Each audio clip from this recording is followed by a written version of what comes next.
pembelajaran untuk menghadiri acara ini. Jadi sebelumnya mohon maaf juga karena telah mengganggu waktu Bapak Ibu semua. Baik, terima kasih tadi saya ucapkan pada Bapak Ibu. Nah, untuk memulai acara hari ini kita tepuk-tepuk dulu nih. Boleh ya, semangat ya. Nih, ada 4 tepuk Bapak Ibu ketika saya ucapkan tepuk 1. Yes.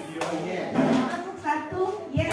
Tepuk 2, semangat. Rok semangat gitu ya. Roknya jangan diucapkan. Nih. Tepuk 2 semangat, tepuk 3 konsentrasi. Konsentrasi. Ya, tepuk 4 kolaborasi. Kolaborasi. Kita bisa coba ya. Tepuk 1, yes. Tepuk 2, semangat. Semangat. Oke, ulangi. Kolaborasi. Baik.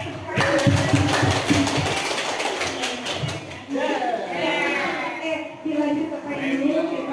Saya berdiri di sini. Tidak berarti saya lebih dari teman-teman semua. Ini saya hanya lebih dulu tergerak untuk mengikuti calon guru penggeraknya. Ini saya akan memaparkan tentang diseminasi modul 1.4 budaya positif. Ketika kita berbicara tentang budaya positif, apa yang ada di pikiran Bapak Ibu semua? Berpikir positif.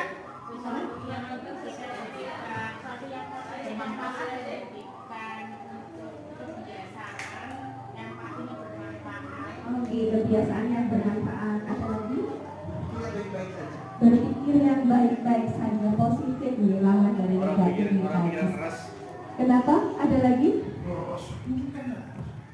Oke, kita lanjut. Bagaimana atau apa itu budaya positif nih? Sebelumnya salam dan bahagia, ini ada salam dari Bapak Pendidikan. Siapa? Ki Hajar Dewantara. Baik. Apakah makna budaya positif? Apa contoh penerapan positif yang telah kita terapkan di sekolah? Lanjut. Nih Bapak Ibu, budaya positif di sekolah yaitu nilai-nilai dan kebiasaan-kebiasaan di sekolah yang berpihak pada peserta didik agar mereka dapat berkembang menjadi pribadi yang kritis, penuh hormat dan bertanggung jawab. Sudahkah putra putri kita di sekolah seperti yang disebutkan ini?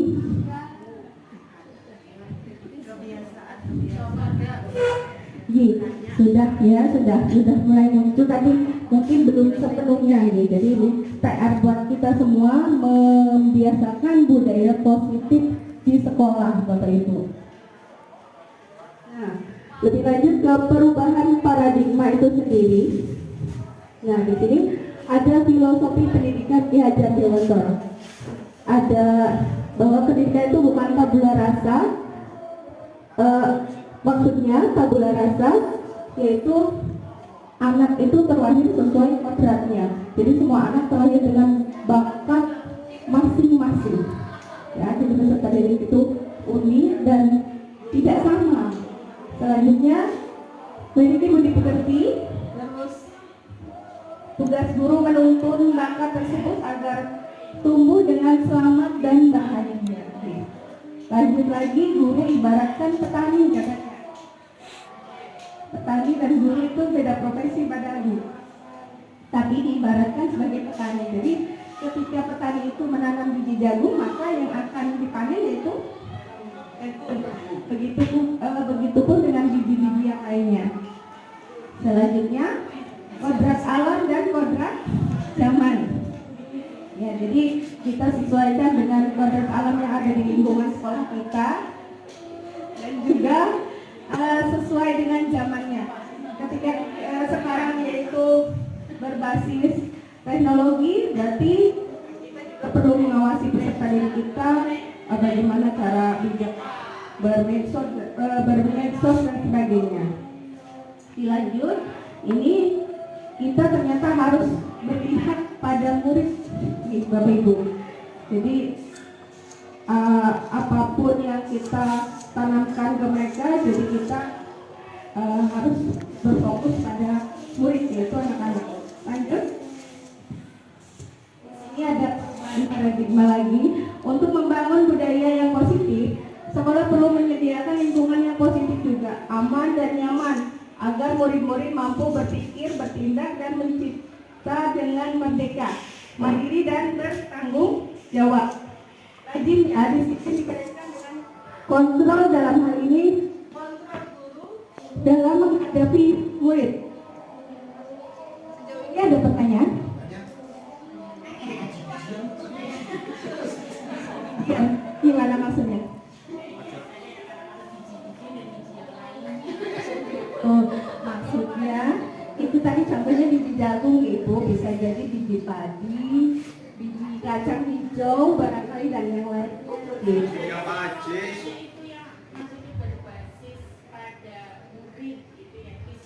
Berfokus pada murid. Berfokus pada murid maksudnya ketika kita misalkan memberikan, kita kan tidak hanya mengajari Bapak Ibu, tapi juga ada mendidik. Jadi kita berfokus pada murid, benar-benar istilahnya gali apa yang ada di diri mereka, bukan menuntut apa yang kita kehendaki, seperti itu. Jadi tadi ada budaya menuntun juga, jadi menuntun apa yang sudah ada pada diri mereka. Jadi kita fokuskan pada mengembangkan diri mereka agar mereka tumbuh secara maksimal, seperti itu. Lanjutkan. Perubahan paradigma teori kontrol, ilusi kontrol. Ilusi guru mengontrol murid, ilusi bahwa kritik dan membuat orang merasa bersalah dapat menguatkan karakter, ilusi bahwa semua penguatan positif efektif dan bermanfaat, dan juga orang dewasa memiliki hak untuk memaksa. Di sini jadi perubahan paradigmanya harus kita luruskan, bahwa ketika kita termasuk orang dewasa, ini kita garis bawahi yang bawah, orang dewasa memiliki hak untuk memaksa. Jadi kita cenderung untuk memaksa, dalam artian anak dituntut untuk mematuhi aturan-aturan yang sudah kita buat, seperti itu, tanpa adanya istilahnya untuk bareng-bareng menyepakati apa yang baik untuk semuanya, seperti itu. Kadang contohnya peraturan sekolah gitu kita buat, tapi dalam artian tidak atas membuatnya tidak bersama-sama, seperti itu. Nanti akan muncul setelah peraturan itu terbentuk, ada keyakinan yang kiranya akan muncul, seperti itu. Dilanjutkan. Nah, bisakah kita mengontrol seseorang? Kira-kira kita mengontrol murid kita? Bisa, Bapak Ibu? Bisa Pak Haji? Bisa ya. Jadi kita mengontrol mereka untuk ke arah yang positif tadi, seperti itu. Jadi kita mencoba ini stimulus responnya, mengubah orang agar berpandangan sama dengan kita. Kita tidak bisa maksa nih, kalau merubah orang agar berpandangan sama dengan kita, terus perilaku buruk dilihat sebagai suatu kesalahan.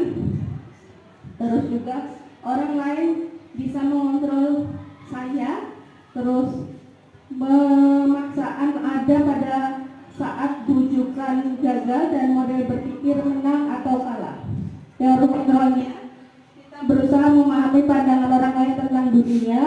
Semua perilaku memiliki tujuan, hanya ada yang bisa mengontrol diri Anda. Anda tidak bisa mengontrol orang lain. Kolaborasi dan kesepakatan menciptakan pilihan-pilihan baru. Terakhir, model berpikir menang dan menang, seperti itu. Nah, di sini Ki juga menyatakan bahwa untuk mencapai kemerdekaan atau dalam konteks pendidikan kita saat ini, untuk menciptakan murid yang merdeka, syarat utamanya adalah kuat. Disiplin yang dimaksud adalah disiplin diri yang memiliki motivasi internal. Jika kita tidak memiliki motivasi internal itu, maka tidak memerlukan pihak lain untuk mendisiplinkan kita. Nah, di sini ada teori motivasi perilaku manusia. Contohnya motivasi eksternal dan internal. Yang 1, 2 itu termasuk motivasi eksternal. Terlihat dari belakang Bapak Ibu? Dibacakan, dibesarkan. Dibesarkan.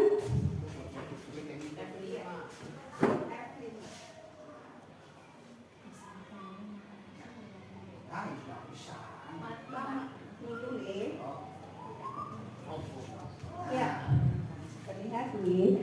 Jadi yang eksternal itu ada 2, yang terakhir, yang ketiga itu yang internal yang seharusnya kita miliki. Yang pertama untuk menghindari ketidaknyamanan atau hukuman. Contoh, kita berangkat pagi atau melaksanakan mengajar di pagi hari atau di kelas itu kira-kira untuk menghindari hukuman atau ketidaknyamanan. Yang kedua, untuk mendapatkan imbalan atau pujian. Kira-kira seperti itu tidak ketika kita melaksanakan tugas kita. Nah, yang ketiga itu untuk menghargai diri sendiri, menjadi insan sesuai harapan kita. Kita kira-kira termasuk yang mana? Yang 1, 2 atau 3. Kalau 1, 2 itu berarti motivasinya masih eksternal. Mohon maaf, ketika kita berangkat pagi, anak takut dapat teguran dari ibu kepala sekolah atau koordinator piket. Yang kedua, ataukah ingin mendapatkan imbalan, atau kalau ibu sering memberikan support untuk kita itu dapat emas batangan nantinya gitu. Nah, itu ternyata masuk motivasi eksternal Bapak Ibu. Nah, yang baik adalah ini motivasi internal, yaitu tujuan disiplin positif itu sendiri untuk menghargai diri sendiri, menjadi insan sesuai harapan kita. Jadi bukan atas dasar takut hukuman ataupun dari ingin mendapatkan pujian seperti itu. Lanjut nih. Nah, di sini untuk mencapai budaya positif Bapak Ibu ada tahapan-tahapannya. Yang pertama itu peraturan kelas atau kalau lingkup besar peraturan sekolah. Kebanyakan di kita seringnya, saya juga selaku guru BK seringnya menerapkannya peraturan sekolah. Jadi anak-anak harus mengikuti apa yang diaturkan oleh sekolah. Misalkan datang jam 7, misalkan terus seragam sesuai dan sebagainya. Nah, di situ dari peraturan kelas mengerucut menjadi keyakinan kelas.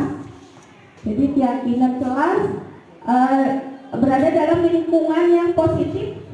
Dan terakhir, monggo Pak Buci. Terakhir, ketika lingkungan sudah positif di lingkungan sekolah kita, maka akan terbentuk budaya positif. Jadi harus melewati beberapa rangkaian untuk menuju ke budaya positif itu sendiri. Jadi ada peraturan tadi nanti dibuat menjadi keyakinan kelas. Terus ketika keyakinan kelas itu sudah terbentuk antara guru dan murid, menciptakan lingkungan yang positif dan budaya positif. Di sini ada keyakinan kelas, hukuman dan penghargaan. Mengapa tidak peraturan saja? Mengapa harus keyakinan kelas? Ada yang bisa menjawab? Kenapa harus keyakinan? Kalau tadi mengamati apa yang saya sampaikan, nah itu ada jawabannya di bawah. Jadi Contohnya di situ, mengapa kita memiliki peraturan harus menggunakan helm bila mengendarai kendaraan roda 2? Mengapa kita memiliki peraturan 3M, masker, cuci tangan, dan jaga jarak? Terus, mengapa kita memiliki peraturan harus datang tepat waktu pada saat mengikuti pelatihan? Nah, ketika kita hanya peraturan saja, peraturan itu dibuat atas satu pihak, tidak dua belah pihak. Dalam artian ketika kita memperlakukan peraturan sekolah tanpa adanya keyakinan, jadi nanti timbulnya hukuman. Tetapi kalau keyakinan, nanti bentuknya konsekuensi. Di sini untuk mendukung motivasi intrinsik, kembali ke nilai-nilai atau keyakinan lebih menggerakkan seseorang dibandingkan mengikuti serangkaian peraturan. Nah, ini keyakinan kelas. Keyakinan kelas adalah nilai-nilai kebajikan atau prinsip universal yang disepakati bersama secara universal, lepas dari latar belakang suku, negara, bahasa maupun agama. Nah, menurut dosen, suatu keyakinan akan lebih memotivasi seseorang dari dalam atau intrinsik, akan lebih bersemangat untuk menjalankannya keyakinannya daripada hanya sekedar mengikuti serangkaian peraturan. Ini contoh untuk pembentukan keyakinan kelas, ada beberapa urutan. Keyakinan kelas bersifat abstrak daripada peraturan yang lebih rinci dan konkret. Keyakinan kelas berupa pernyataan-pernyataan yang universal, tadi bersifat umum, menyeluruh. Pernyataan keyakinan kelas senantiasa dibuat dalam bentuk positif, tidak negatif. Kalau peraturan, bedanya dengan keyakinan, peraturan biasanya ada kata-kata atau kalimat yang negatif di awalnya. Contoh, tidak boleh atau dilarang. Yang lebih paham itu guru bahasa Indonesia gitu. Jadi kalau keyakinan lebih dirubah menjadi kalimat positif gitu. Terus keyakinan kelas hendaknya tidak terlalu banyak, jadi tidak seperti peraturan sekolah yang A sampai Z banyak sekali. Terus juga semua warga kelas sebaiknya ikut berkontribusi dalam membuat kegiatan kelas lewat curah pendapat. Jadi tidak hanya asal penugasan dari guru saja, tapi semua anak juga dilibatkan. Selanjutnya, bersedia meninjau kembali keyakinan kelas dari waktu ke waktu. Jadi tidak dipakai dalam jangka waktu lama. Jadi perlu ditinjau ulang. Lanjut. Nah, ini ada contoh untuk peraturan selalu mengembalikan buku ke tempatnya. Kira-kira keyakinan atau nilai kebajikan yang dituju apa? Dilarang mengganggu orang lain. Nih. Terus tadi di sekolah 15 menit sebelum pembelajaran dimulai, dilarang melakukan kekerasan dan seterusnya. Yang pertama kira-kira apa Pak? Bu? Peraturan apa? Keyakinan? Peraturan. Kita lihat ya. Nilainya itu tanggung jawab ya. Jadi itu adalah keyakinan, nilai kebajikannya yang dituju yaitu tanggung jawab. Jadi selalu mengembalikan buku ke tempatnya. Gitu. Jadi lanjut, dilarang mengganggu orang lain. Kira-kira nilai kebajikannya apa? Saling menghargai. Coba ya kita lihat. Menghormati orang lain dan diri sendiri ternyata. Hadir di sekolah 15 menit sebelum pembelajaran dimulai. Disiplin. Kita lihat. Nah, komitmen berarti menghormati orang lain. Komitmen pada tujuan atau berkomitmen. Bocoran dulu, janganlah, biar dijawab. Dilarang melakukan kekerasan. Coba lihat. Ya, keselamatan menghormati orang lain. Ya, tepat. Dilarang menggunakan narkoba. Kesehatan. Baik, kita lihat. Ya, betul. Naik panas. Bergantian atau menunggu giliran. Putri? Ada lagi? Ya, kita lihat. Menghormati orang lain dan kesabaran. Melatih kesabaran ya, Ajis. Gunakan masker. Kesehatan dan keselamatan. Terakhir, jangan berlari di kelas atau koridor. Keselamatan dan keamanan. Terima kasih. Lanjutkan. Ini kemarin saya sudah melaksanakan penerapan membuat keyakinan kelas. Jadi diawali dengan kesepakatan kelas terlebih dahulu. Penyiksaan, kenapa? Oh iya. Tidak bermaksud seperti itu kebetulan. Iya, itu tinggi anaknya kurang tinggi. Jadi di situ saya fokusnya ke prosesnya Pak. Oke, jadi yang di sini adalah guru membimbing murid membuat keyakinan kelas. Tadi awalnya tuh anak saya kasih post-it seperti ini. Mereka menuliskan 10 peraturan satu anak satu, beberapa peraturan kelas yang mereka kira-kira pahami harus seperti apa. Mereka banyak menuliskan, ada yang tidak boleh terlambat, ada yang tidak boleh membawa HP dan sebagainya. Terus setelah dari peraturan tersebut dirubah ke kalimat yang positif, akhirnya nanti menjadi keyakinan. Nah, di situ murid menulis dan menempelkan hal yang diharapkan agar menjadi keyakinan. Nih, selain ini ada lagi dokumentasinya. Nah, di situ iya, jadi itu contoh yang lain urutannya itu tidak negatif. Iya, kalau diamat.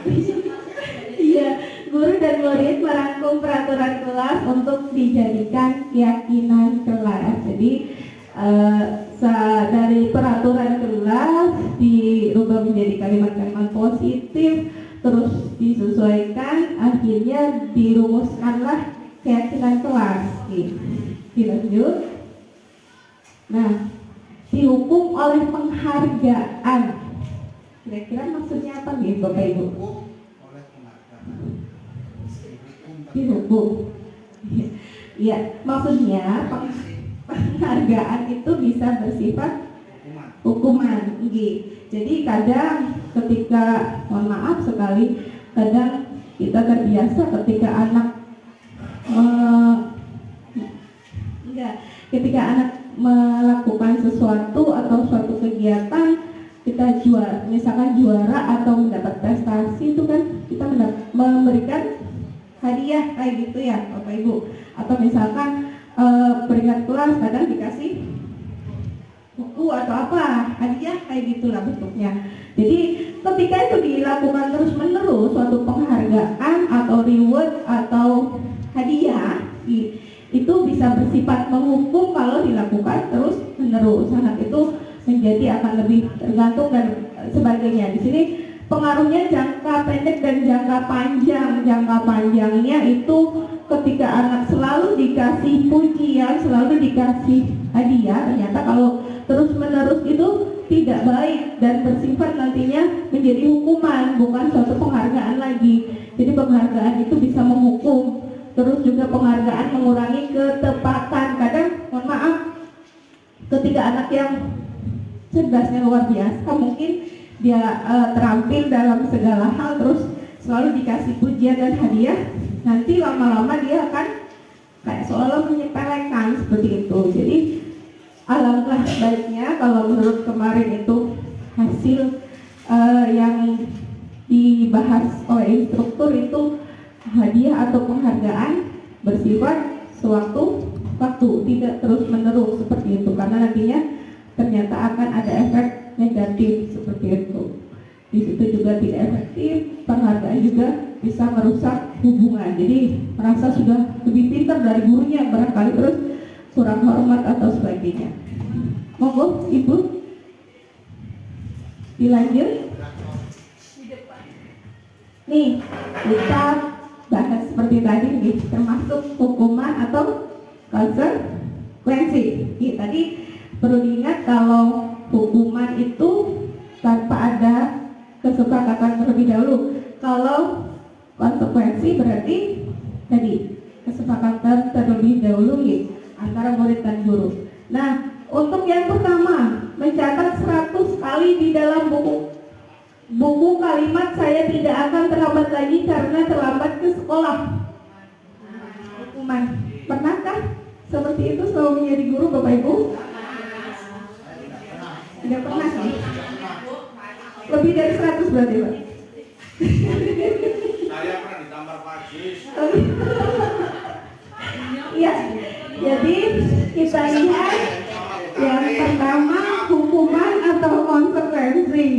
Tadi ada yang menjawab hukuman nih. Kita lihat. Ya, betul sekali. Sudah pinter-pinter ini. Ya, ini dilanjut. Lari mengelilingi lapangan basket 2 kali karena terlambat hadir di sekolah.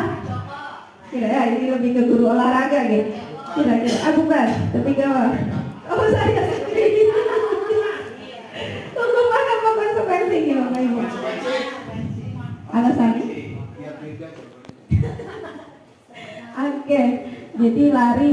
Ketika anak terlambat berarti disuruh lari keliling lapangan. Kita lihat ini jadi hukuman atau konsekuensi. Hukuman ternyata Bapak. Kenapa? Alasannya kenapa?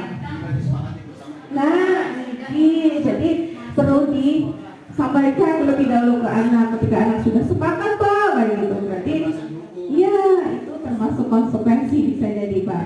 Lanjut, keren sekali. Murid diminta untuk push up 15 kali karena tidak menggunakan masker ke sekolah. Konsekuensi hukuman. Kita lihat. Hukuman. Iya, ya jadi kalau diamati Pak Bu, nih, kalau diamati nih yang bersifat fisik ternyata jadi hukuman ya. Ya, diamati dari 1 sampai 3. Tapi tidak berarti seperti itu.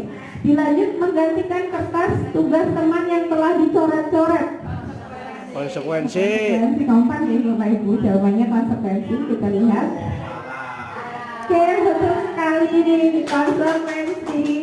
Dilanjut membersihkan tumpahan air di meja tulis karena tersenggol pada saat belajar. Konsekuensi. Konsekuensi. Pasti bingung jawabannya apa? Konsekuensi. Biasanya maunya beda dengan yang lain. Oh gitu. Ini. Ya, betul sekali konsekuensi. Jadi sudah mulai jelas nih. Terus meminta murid tidak mengenakan sepatu seharian di sekolah karena tidak menggunakan sepatu hitam. Nih, guru BK. Saya pernah tidak ya? Semoga tidak. Konsekuensi. Konsekuensi. Hukuman. Apa konsekuensi menurut Pak Tomo katanya? Kita lihat jawabannya di hukuman. Berarti tidak boleh seperti ini. Wah, UPH-nya salah.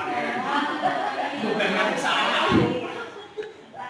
Mengelilingi lapangan basket 2 kali karena terlambat 10 menit untuk pelajaran PJOK.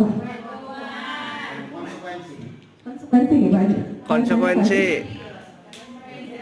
Karena kesepakatan. Iya, kesepakatan Pak, benar. Sesuai ya Pak. PJOK. Nah, biasanya sesuai karena mapelnya PJOK. Tapi kita lihat barangkali jawabannya beda. Kita lihat mangga. Luar biasa Pak Ajis ya, sudah jelas sekali berarti materi ini. Baik, dilanjut.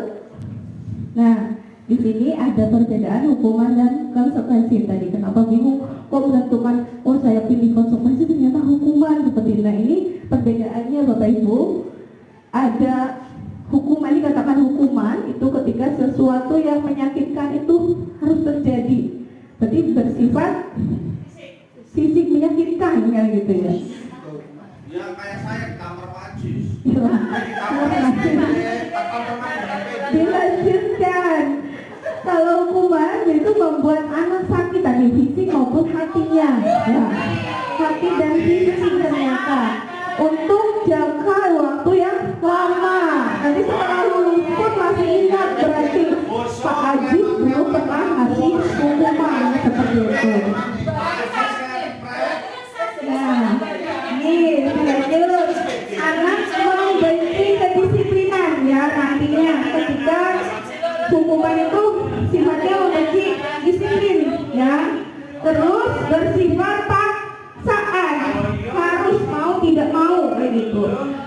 mendorong anak menyakiti diri sendiri. Konsep diri yang buruk gitu ya. Anak belajar untuk menyembunyikan kesalahan karena takut dihukum, terus marah, merasa bersalah, dipermalukan, merasa tak dihargai. Ini adalah perbedaan dari hukuman. Sedangkan konsekuensi, sesuatu harus terjadi, membuat anak merasa tidak nyaman dalam jangka waktu pendek, jadi tidak sampai lama ingatnya, sampai udah lulus masih ingat, seperti itu kalau konsekuensi gitu. Terus anak menghargai disiplin, stimulus dan tanggapan, mendorong anak agar mudah menyesuaikan diri. Konsep diri yang baik, anak belajar untuk mematuhi peraturan dan kehilangan hak, dibuat tidak nyaman, diasingkan untuk sementara. Jadi bukan dalam jangka waktu yang panjang atau nanti timbulnya dendam ya kalau bersifat hukuman atau guru ajuke yang sering menghukum misalkan kayak gitu. Beda dengan konsekuensi ya. Dilanjut. Ini adalah 5 kebutuhan dasar manusia Bapak Ibu. Ada survival atau bertahan hidup, cinta kasih atau diterima, terus kesenangan, penguasaan dan kebebasan. Nah, ini ada contoh kasus. Pak Ibu monggo dipilih. Ibu Ani, ada yang bernama Ibu Ani. Oh maaf, ini salah edit. Iya, kelas 7 ini. Ibu Ani, guru kelas 7 di SMP, anggap aja kelas 7 nih Bapak Ibu. Perintah hati, sedang bingung menghadapi ulah salah satu murid di kelasnya. Agus berarti. Beberapa anak telah datang dan mengeluhkan Agus yang seringkali meminta bekal makan siang mereka dengan paksa. Jika Anda menghadapi situasi seperti Ibu Ani, apa yang akan Anda lakukan menurut Anda? Kira-kira apa alasan Agus melakukan hal itu? Untuk bertahan hidup, berarti bahwa bekalnya 2 untuk temannya. Oh gitu, dia bagi kepada Agus. Terus Agusnya dikasih apa? Kan dia suka merebut makanan temannya tuh. Ya gitu. Tapi dikasih ini nggak, pemahaman nggak ke Agus? Dikasih Gus, gimana coba? Gus, kita dengan cara baik-baik barangkali seperti itu. anak kan harus orang halus, jadi sesuai dengan kalau suruh masuk kan susah. Iya. Silakan keluar. Oh gitu aja. Kebalikannya seperti itu. Kalau ada anak nekat sih, terus buka.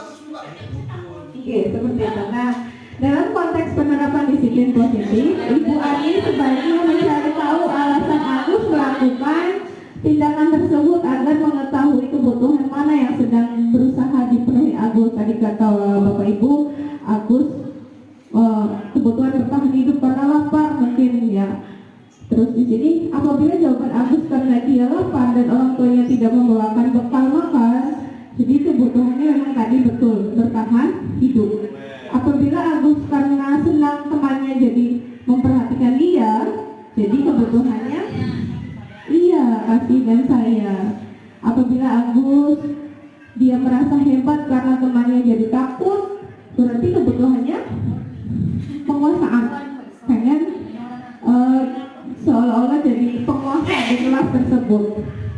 Terus apabila Agus merasa bosan dengan bekal yang dibawakan ibunya, berarti kebutuhannya adalah kebebasan, ingin bekal yang lain atau ingin mencoba punya temannya. Apabila Agus ini iseng dan menikmati ekspresi wajah temannya yang mesra, berarti kebutuhannya adalah kesenangan. Dia senang melihat temannya jengkel seperti itu. Ya, dilanjut. Ya, ini kita masuk ke posisi kontrol Bapak Ibu. Ini ada 5 posisi kontrol. Ada sebagai penghukum, sebagai pembuat merasa bersalah, sebagai teman, pemantau, dan manajer. Kira-kira kita sudah pernah di posisi kontrol yang mana? Kalau saya guru BK di awal di sini ternyata diharapkannya guru BK laki-laki katanya yang galak, yang bisa menghukum anak biar bisa disiplin seperti itu. Jadi saya pernah melakukan posisi kontrol sebagai penghukum, terus membuat merasa bersalah juga pernah, teman juga pernah, memantau sering, manajer ini yang kadang-kadang belum sepenuhnya. Kalau manajer ini seharusnya malah Bapak Ibu yang baik ini, yang ideal memang posisi sebagai manajer. Nah, lanjut lagi ke restitusi. Apa itu restitusi? Restitusi di situ diartikan sebagai proses menciptakan kondisi bagi murid untuk memperbaiki kesalahan mereka sehingga mereka bisa kembali pada kelompok mereka dengan karakter yang lebih kuat. Nah, ciri-cirinya bukan untuk menebus kesalahan, namun untuk belajar dari kesalahan itu sendiri, terus memperbaiki hubungan, ada tawaran bukan paksaan. Terus selanjutnya restitusi menuntun untuk melihat ke dalam diri. Terus restitusi mencari kebutuhan dasar yang mendasari tindakan. Restitusi diri adalah cara yang paling baik untuk memperbaiki diri. Restitusi fokus pada karakter bukan tindakan. Dan ada dua lagi, restitusi fokus pada solusi. Terakhir, restitusi mengembalikan murid yang berbuat salah pada kelompoknya. Tentunya tahu hal yang dia lakukan dan menyadarinya. Nah, ini dari segitiga restitusi ada 3 tahapan. Yang pertama, menstabilkan identitas, validasi tindakan yang salah, dan menanyakan keyakinan. Ini bisa dilihat ketika menstabilkan identitas. Di sini ada kalimat-kalimatnya yang perlu disampaikan kepada murid. Lanjut, sudah dilihat nih Bapak Ibu. Dicatat. Iya, menstabilkan identitas. Contoh yang biasa kita lakukan ke anak ketika misal kita menangani suatu permasalahan anak, kita dudukkan anak, kita stabilkan identitasnya, maksudnya kita menanyakan hal-hal yang bisa menstabilkan emosinya, yaitu misalkan setiap orang pasti pernah melakukan kesalahan. Ibu juga pernah melakukan kesalahan, misalkan seperti itu. Terus kamu bukan satu-satunya yang pernah melakukan ini, misalkan itu contoh kalimat tentang menstabilkan identitas. Terus kedua, validasi tindakan yang salah. Contohnya, kamu tentu punya alasan mengapa melakukan itu. Terus adakah cara yang lebih efektif untuk mendapatkan apa yang kamu butuhkan? Itu contoh-contoh kalimatnya. Terakhir, menanyakan keyakinan. Jadi keyakinan itu nilai-nilai apa yang telah kita sepakati. Tadi kan sudah dibuat kesepakatan kelas. Nah, ketika anak itu melakukan pelanggaran, nilainya itu apa yang kamu telah langgar misalkan, atau nilai-nilai apa yang telah kita sepakati dan kamu tidak melakukan itu, misalkan nilai tanggung jawab Bu, misalkan, dan sebagainya. Terus kamu ingin menjadi orang yang seperti apa? Ya, itu contoh kalimatnya. Ini dokumentasi, saya tidak tayangkan videonya karena terlalu panjang. Mau? Tapi tidak maksimal karena ini pada saat tes itu tidak terlalu, persiapannya tidak terlalu lama. Berarti harus keluar dulu untuk kita putar. Terima kasih, videonya yang mana?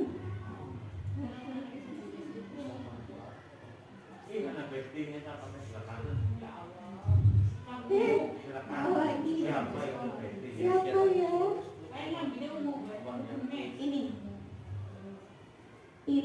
Ini contoh ya Bu. Ini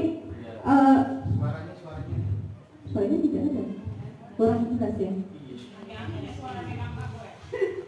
Suaranya kurang banter, kita tidak masuk ke ini.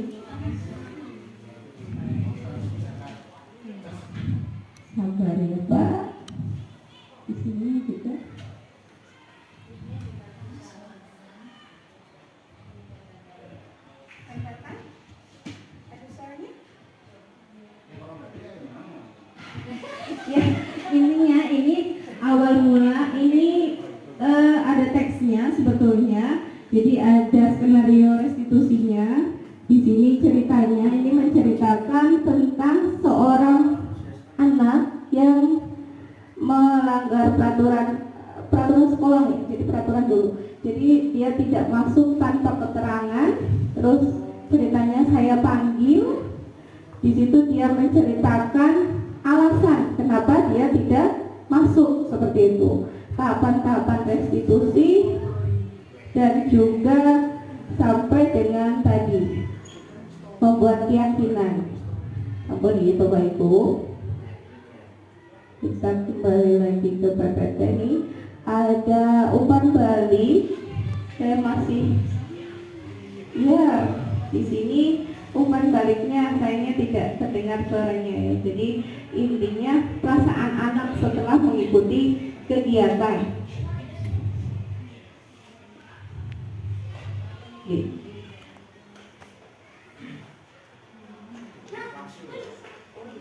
Lagi ke PPT. Ternyata sudah selesai. Terima kasih untuk teman-teman semua. Mohon maaf telah mengganggu waktu semuanya. Dan kira-kira apa yang sudah saya definisikan cukup paham ya Bapak Ibu tentang disiplin positif itu seperti apa?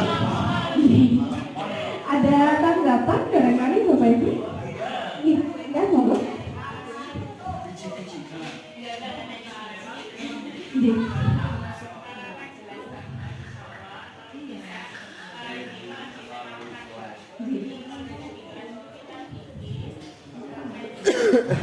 Ya, terima kasih.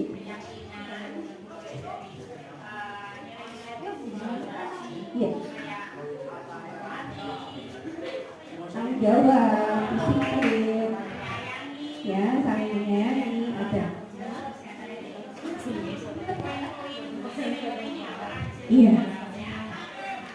Iya, memang idealnya seperti itu Ibu. Jadi tidak hanya saya sebagai guru BK yang menjalankan peraturan sekolah kepada anak, tapi semua guru baik itu maupun apa saja menerapkan pertamanya anak dipahami dulu peraturan yang ada. Kita mengajunya ke peraturan sekolah nggak apa-apa kayak gitu ya.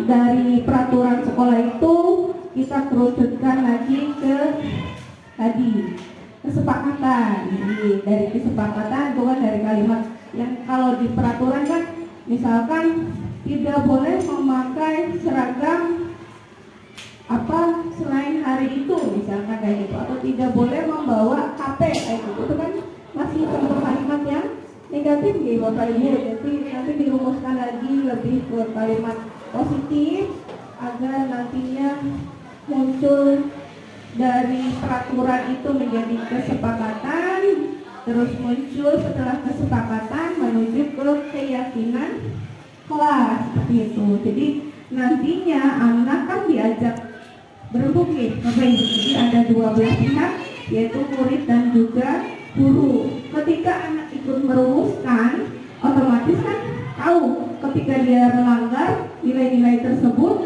berarti kan ada konsekuensi yang nantinya dia terima, bukan bersifat hukuman kalau seperti itu.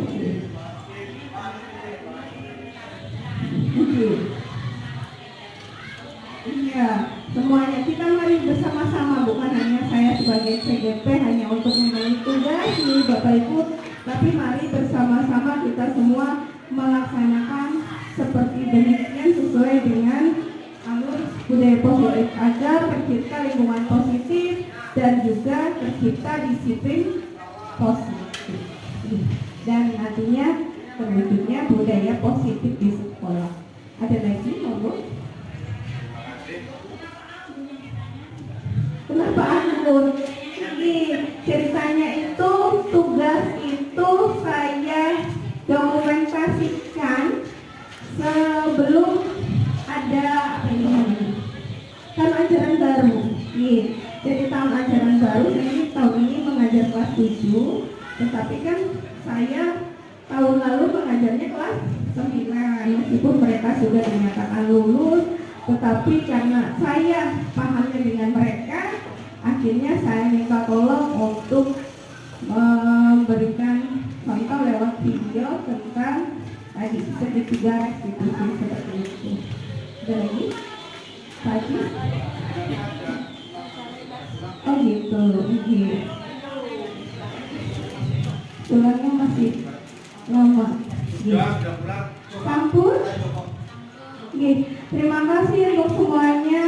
Semoga apa yang saya paparkan melalui diseminasi budaya positif tadi bisa memberi pencerahan untuk kita semua. Saya sendiri belum begitu menguasai karena saya juga tahu materi seperti ini melalui CGP.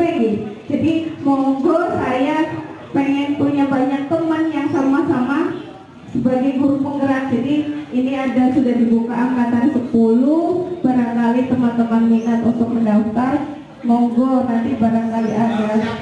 Ya, untuk kemarin saya bisa lolos seperti apa, saya siap sharing untuk Bapak Ibu semua. Ya, terima kasih. Dan sebentar sebelum saya tutup, saya promosi tutup.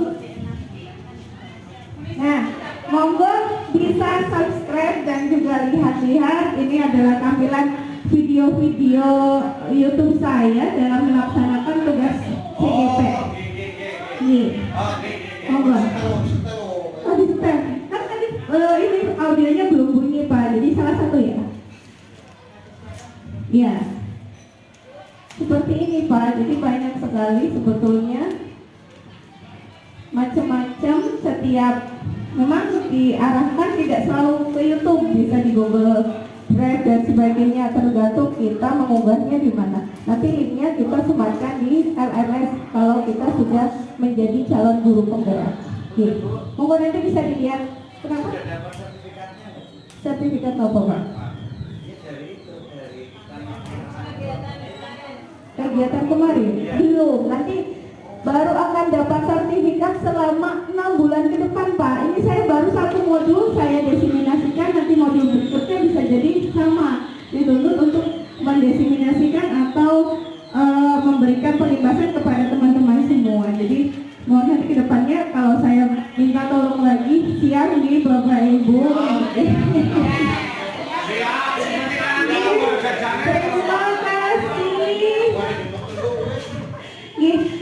Baru nanti bisa bertugas ke tempat masing-masing, barangkali masih ada tugas yang akan dilanjutkan. Saya ucapkan terima kasih untuk hari ini, untuk kehadirannya, untuk kesediaannya mengikuti desiminasi budaya positif. Terima kasih. Wassalamualaikum warahmatullahi wabarakatuh.